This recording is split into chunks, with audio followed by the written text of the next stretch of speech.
you a psychic, sensitive, or seeker who wants to learn more? Welcome to the Mystic School with SARA WISEMAN, where we dive deep into all things mystic and metaphysical. Here's Sarah. Hello, everybody, and welcome to the Mystic School as we are entering 2023. Exciting time. I think a couple of years ago, I wondered if we'd even make it this far. So today we are working on the idea of a perfect subject for the new year. How are you unique? Learn why we are always part of oneness, but we are also here to express our unique selves. And we'll be talking about that in just a moment. It's also Free Readings Tuesday. And so I invite you to call in for your free reading, 888-298-5569, 888-298-5569, if there's anything you'd like to share or talk about. So during the last the Mystic School, we did a update on the 2023 forecast, and it's a very positive year. If you'd like to get the full text and see the full video for that, you can go to sarawiseman.com and you'll see that there right on the first page. And you can also sign up to get the monthly updates into your inbox. But it's a very positive year, and one of the reasons, now we may not start to see this positivity until around March, astrologically speaking, but one of the things we can start to feel is this influence of Aquarian age. Finally, like we've entered it already, but we're finally sort of getting our feet on the ground, or getting ourselves acclimated to the reality that there is actually something different happening. And for all of you who have been feeling like you want to make some changes, or you want your life to be different, or what used to work doesn't work anymore, this is absolutely what this beginning of the Aquarian age is bringing forward for all of us. Aquarian is, the visionary, the pioneer, the person who sees what could be instead of what has been. And so we're really looking future forward, and we're really letting go of a lot of the belief systems that we've held for generations, for decades. Of course, we're pretty familiar. We're talking about letting go of old structures. We're talking about the end of the patriarchy as it stands now, not the end of men, not the end of conscious men, but the end of the patriarchy. So one side where, women, or the feminine, or anything that is 100% masculine is not valued. So there's this new equality that comes with Aquarian age.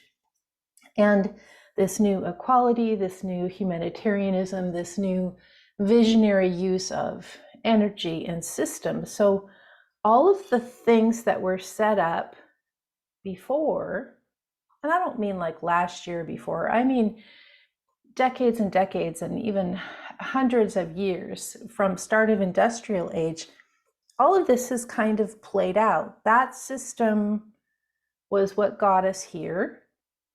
And now there's a new system ready to come into motion. And again, it's more humanitarian, it's more equality based. Everyone has a voice. It's more conscious of our connection to the greater ecology of the world, to this idea that humans are not the only conscious beings on the planet.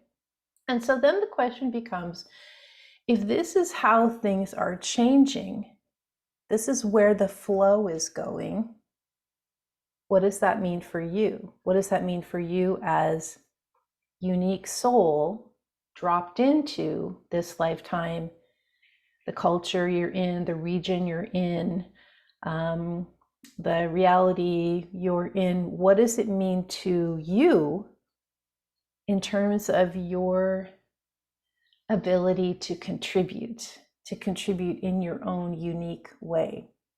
Now, before, with the old system, everything was about competition. Everything was about scrabbling to the top and making your mark in your unique way, but doing so in a way that followed all the systems that were there. Sometimes I watch these hilarious, like funny 90s or 80s comedies that are really old that I thought were very funny at the time. I just couldn't stop laughing when I watched them when I was younger. And now I watch them and I'm in shock at the belief systems that we were given at that time of what it meant to be successful, or what it meant to, especially as a woman, what did it mean to be a woman who was successful? And this way of striving to be the top of a particular culture, an organization or a company, and letting go of your individuality and just competitively backstabbing everyone on your way, making your way to the top. That whole scene, it looks so dated now. I mean, it looks so dated, not only the fashions that they were wearing, but the belief systems they had, that we had. That's not how things are. Now it's about what can you contribute, not in terms of joining a group or organization that is the competitive leader, but what is your unique contribution as a soul in this world? I think it's interesting to look at this idea of what is your contribution, what are your gifts and talents. And it used to be people would say, okay, look at what did you love when you were 12 years old? And I think people were picking that age 12 because developmentally that's the time right before we head into, for lots of people at least, right before we head into puberty, right before we head into the personality that is determined by social norms. It's the last moment of childhood freedom when we are still who we really are. But in fact, I don't think that that's correct. A lot of us were very aware of our gifts and talents at age 2 or 3 or age 4 or whatever age we suddenly realized, like, this is what I love more than anything. And this is my main interest, whether or not it fit anything into what we were being taught in school or what we were being told was, worthy. The other day I was at the Arboretum in Portland. It's very muddy and wet, but anyway, we're tromping around there. I like to get out most days and go into nature, and came across this funny little area where obviously a bunch of kids had been there, maybe with a group, and they had been making fairy houses under the tree, the trunk of the tree. And so what a little fairy house like that is you take the trunk of the tree, it forms a little opening. So you doing shamanic work might be aware of this entrance to shamanic journeying is one of the entrances we use. But anyway, they were making fairy houses there. And so they would put little sticks upon the slant of the tree trunk, lots of moss and lichen and sticks and leaves, and making these little abodes for the fairies of the area that they were hoping to attract. And I came across this, and there were probably, 10 or 12 of these, like a little fairy village that some group of kids had made. And it was so enchanting. And I was brought back to the time of my own childhood when I would do this kind of stuff for hours and hours. I would be out in the mud and the sticks, creating these little natural enchantments, these little nature altars or nature abodes for the elementals, or just communing with the trees or communing with the spirits of nature. And, this was something that happened at a young age. Nobody told me how to do it. I didn't learn about it from anybody. I just felt this desire to participate in the natural world in this magical, whimsical, elemental way. And so even now, you might say, okay, well, you're a writer, you're this or you're that, but the heart of me still has this extreme desire to participate in that shimmering excitement, that shimmering magical feeling where you feel truly connected to the oneness of the world. That's where I want to make my unique contribution, is in sharing this joyous, exhilarating feeling of being connected. And so I just want you to look today and think about, like, some of you, it might be music, some of you it might be art, some of you it might be writing, some of you it might be healing, some of it might be organizing, some of it might be leading protests for change. I don't know what it is for you, but I would like you to look and see where it is that you find the exhilaration and the magic and that feeling of being connected to everything. And if you haven't felt that feeling in your life yet, I would suggest that you drop everything and go figure out how to find that, because that is the purpose of why we're here. We're here to feel this absolute connection to everything, and then we're here to contribute our unique part to that oneness that is what everything is made of. This is why patriarchy is going down, and this is why old systems are going down, because they're all about separation. That's over. We're embarking this new year, and oneness is where it's at, my friend. So go find what it is for you. If it's a fairy house, if it's playing music, if it's cooking, there's so many ways. Go figure out what makes your heart sing and makes you feel that connection. And again, if you don't know what that is, drop everything and devote this year to discovering what part of you opens up into oneness and how that happens. Alrighty, we're going to go to the phones. We have, remember, you can get the free mini course, The Magic of Blind Readings, at SARAWISEMAN.com. We are sold out for our January retreat, but we'll have another offering there soon. So go to the website, SARAWISEMAN.com, and just watch for what's upcoming next. Alrighty, let us go to the phones, and it looks like we have Evelyn from California. Evelyn, welcome. Hi, welcome. Thank you for taking the call. I appreciate it. Yeah, thanks for your patience. What can I help you out with today as we embark on this new year? Well, motherhood's been on my mind a lot lately. I think it's because of my age. I'm 40. I've never had a child in my life, and that's something that I welcome and desire. So psychically, I would like to know if you'd be able to tune in and let me know if that's going to become a possibility this year. Well, there's, what have you done? Well, I guess I just want to say 40 is, a more difficult age than 22, say, for example, to get pregnant. I would just look at what you're willing to.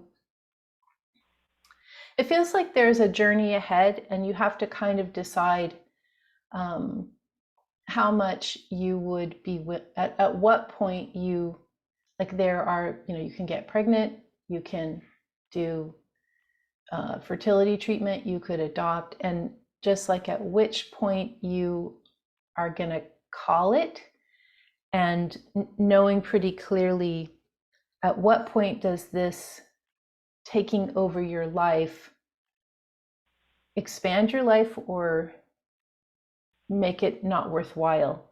It's like this point of at what point are you willing to stop, or at what point are you willing to change course, and to really sort of think about that, because what I'm receiving is that if you go, are you in IVF already, or have you started that path? No. I've never really tried before. Mm-hmm. until recently, and I was able to get pregnant. I had a miscarriage in June. Mm-hmm. So I wasn't even sure if I was fertile or not because I never attempted to Yeah. have a child before. So the fact that I got pregnant, I realized, oh, okay, I am fertile. I am capable. It's just Yeah. after the Well, miscarriage, I haven't been able to, and I've been trying. So yeah. in actuality, probably the last 4 months. So no, I have not contemplated any Yeah. fertility treatment of any sort. I think my body is capable to do it naturally. I think the fact that I was able to get pregnant on my own showed me that. Mm-hmm. Yeah, I think what I'm seeing is that if you go, I'm just using IVF as the general term for fertility enhancement. Mm. Um, that's like we've just been talking about all these systems and organizations, and that is a system, if you jump in, they're going to be very persuasive to keep you going and keep you going. And just deciding if that's how you want to approach it versus it almost feels like for you, what would be better would be things like acupuncture and some other more holistic ways, since you already were able to get pregnant before. I'm just feeling like a lot of fear and trepidation if you start the medical route. Not for everyone. This is specifically for you. Like, I I would, agree. I don't think I would. I agree with you. I think I'm more holistic. I've gone to acupuncture one treatment, and I'm contemplating getting like a Mayan of yeah, abdominal massage and continuing with those. yeah. Um, There's I'm lots definitely, and yeah. lots of great acupuncturists could really help you out. There's some specific protocol that they know how to do that could be really useful.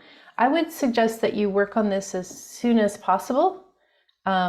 Like, don't delay if this is your goal. And again, have that caution in terms of going traditional medicine. Again, not for everyone. Many people would be fine with that, but for you particularly. And put this to the forefront of your focus. Like, don't wait till spring.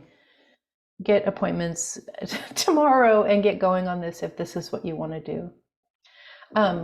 I'm sorry about your miscarriage too, but that's just very complicated. And anyway, I don't have too much to say about that, but I'm just offering my condolences for that because I'm aware that that's very difficult. Anyway, Evelyn, I'm going to let you go, but again, speed is of essence, and I would go the acupuncture route or with that type of provider before you do anything else, and I wouldn't wait. Anyway, thank you for calling in. Thank you. So much. Yeah. Nancy from Santa Barbara. Nancy, welcome. Hi, Hi. thank you. Hi. They kind of did a weird click through. Sorry. Oh, yeah. So I have been in Santa Barbara for 35 years, and I'm just really feeling like I've outgrown my life here. And I was just wondering what you see. Yeah, that's interesting. I've spoken to several people from Santa Barbara lately, and it's been the same thing. So I'm not sure what's going on there, but sometimes people, sometimes places are really hubs of a certain type of person, or, like we'd say, Sedona is well known for New Age, or, different places are well known for this and that. And so they attract a lot. And then at a certain point, things change. How old are you now? I'm 61. Yeah, I would say that if you've been one place for 35 years, the growth that you would have from shifting would astound you if you're up to that level of growth, because growth is not always, easy, but it Right. certainly helps you, certainly opens up your understanding. What does that feel like to you, to leave everything and go to a place where you don't know people as well, and or maybe don't know people and the climate's different? What does that feel like to you? Well, I've done a lot of mini shifting. Yeah. The past 10 years, where I've gone and lived somewhere for like 3 months and then come back. And I know it's not permanent, so it's different. Yeah. You know, you're coming back. But I love it. I love that kind of moving around. Literally, the only thing that keeps me here is my daughter and my granddaughter. Mm-hmm. That's the only thing. Like, that's the only thing that keeps me like tugged. Yeah. Yeah. It's not a bad thing to have separation for a while. I mean, it's not, you would not be the only one that would be growing. They would be growing too. Yeah. Well, I lived in a place for a long time, and I just moved, if you've been listening, recently moved to Portland, and I am stunned. It's like a different person is emerging. And that's what I would expect for you or anybody who's lived in a steady way for a long time. Different parts of your personality start to come out. I don't think the shifting around or the anytime you can come back, it's not real. It's just like, okay, I can just always go back. And so you don't get that full opening of what parts of your personality are really ready to be called forward. How would you describe like in a couple words, how would you describe who you are in Santa Barbara? Maybe just one or two words. What comes to mind? Like a career comes to mind. Mm-hmm. And probably more uptight than when That's a career. Yeah. And when you're I don't know, when you're traveling, what types of words come to mind? Oh, creative, earth-based, real nature focused. And where are you thinking of going? Where are you thinking of going? Do you have anything in mind? I'm actually looking. I'm in a couple weeks traveling to one of the islands up by Seattle. Oh yeah. Well, those are beautiful, glorious, lovely, and they're really small. So that way of moving from a place where you can run down and get a coffee at any moment to up in those islands, I'm very familiar with that. Like, there's going to be one coffee place or two, and Right. It's going to be raining when you get in your car to run down, and you're going to be like, do I really want to? So, but moving. I spend a lot of time in Ojai right now, and that's kind of like Ojai too. It's like Ojai, it closes up at 6 p.m. yeah, exactly. Well, what I would do is, instead of worrying about where, because it feels like for you, what's going to happen is there's going to be, like, instead of traveling and coming back, what you're about to embark on is traveling here, traveling to the next place, maybe traveling to 2 to 3 or even 4 places over the next few years, and not coming back. That's the difference. There's not a coming back. I do feel that you'll be with your daughter and granddaughter living together in a few years' time, but they actually need the break too in order to grow. So if you're looking at places, I would look at renting, not buying, because this idea that nothing's going to stick for long for a while.